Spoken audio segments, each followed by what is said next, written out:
Hello friends, তোমরা কেমন আছো? আশা করছি ভালোই আছো। আমিও খুব ভালো আছি। আজ ছিল পৌষ মাসের দ্বিতীয় সোমবার, বকুল অমাবস্যা। আমি আজকে গিয়েছিলাম আমার শ্বশুরবাড়ি এলাকার একটি জাগ্রত শিব মন্দিরে। তোমরা দেখো, মন্দিরটি একটি মাঠের মধ্যে অবস্থিত। তোমরা দেখতে থাকো। আমি প্রথমে সর্ষে ক্ষেত পেরিয়ে উঁচু নিচু একটি রাস্তার মধ্যে থেকে দেখো তোমরা চারিদিকটা কি সুন্দর মনোমুগ্ধকর পরিবেশ। একদিকে খেজুর গাছ আছে, তার পাশে একটি পুকুর রয়েছে। সেই পুকুরের পাশের রাস্তাটা দিয়ে আমরা গিয়েছিলাম সেই জাগ্রত শিব মন্দিরে, যেটিকে খেজুর পুকুর বা বেলতলা নামে পরিচিত এই শিব মন্দিরটি। তোমরা দেখতে থাকো আমরা কেমন রাস্তাটা থেকে যাচ্ছি। আমার তো খুব ভালোই লেগেছে। আমি কখনো ভাবিনি আমার গ্রামে বিয়ে হবে। আমার তো গ্রাম খুবই ভালো লাগে। আর তোমাদের কেমন লাগে তোমরা কমেন্টে জানিও।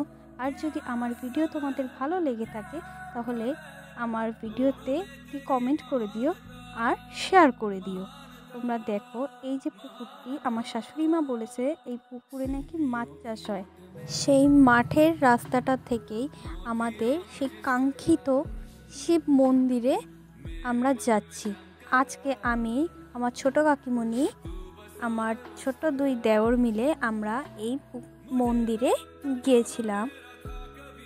আমার তো প্রথমে একটু ভয় লাগছিল যে কোথা থেকে যেতে হবে, আমি তো জানি না। প্রথমবার আমি এই মন্দিরে গিয়েছিলাম, তাই জন্য এই ভিডিওটি তোমাদের সাথে শেয়ার করলাম।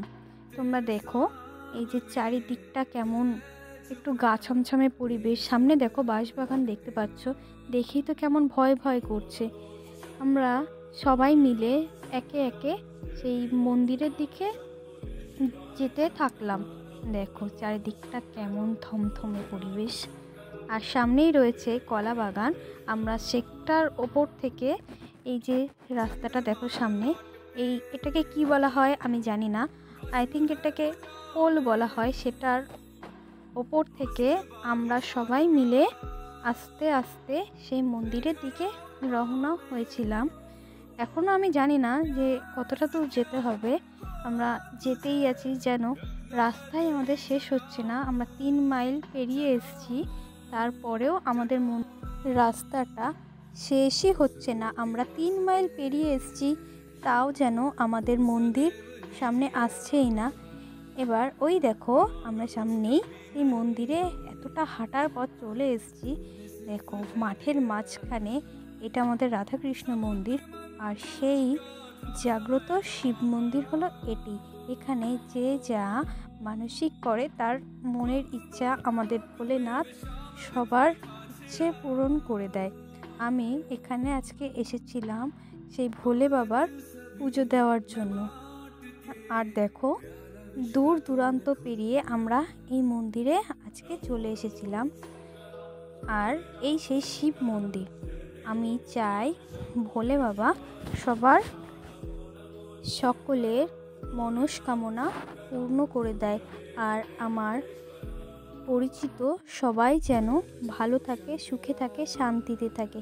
তারপর দেখো এই যে রাধাকৃষ্ণ মন্দির। তারপর আমি আমার এই সেই ভোলে বাবা, যাকে জড়িয়ে ধরে তার কাছে আমি আমার ইচ্ছেটা, আমার বাসনাটা তাকে আমি জানিয়েছিলাম, যেন সে আমার স্বামী, আমার মা বাবা সবাইকে যেন ভালো রাখে, আর আমার সবাইকে যেন ভগবান ভালো করে দেয়। তার সাথে এটা আমার কাকিমা, আমার কাকিমণিও তার মনস্কামনা ভগবানকে জানিয়েছিল। তারপরে আমরা দুজনেই আমাদের মনস্কামনা জানানোর পর আমরা একসাথে বাবার মাথায় জল ঢেলে পুজো করেছিলাম। তারপর নন্দী মহারাজকেও দিয়েছিলাম।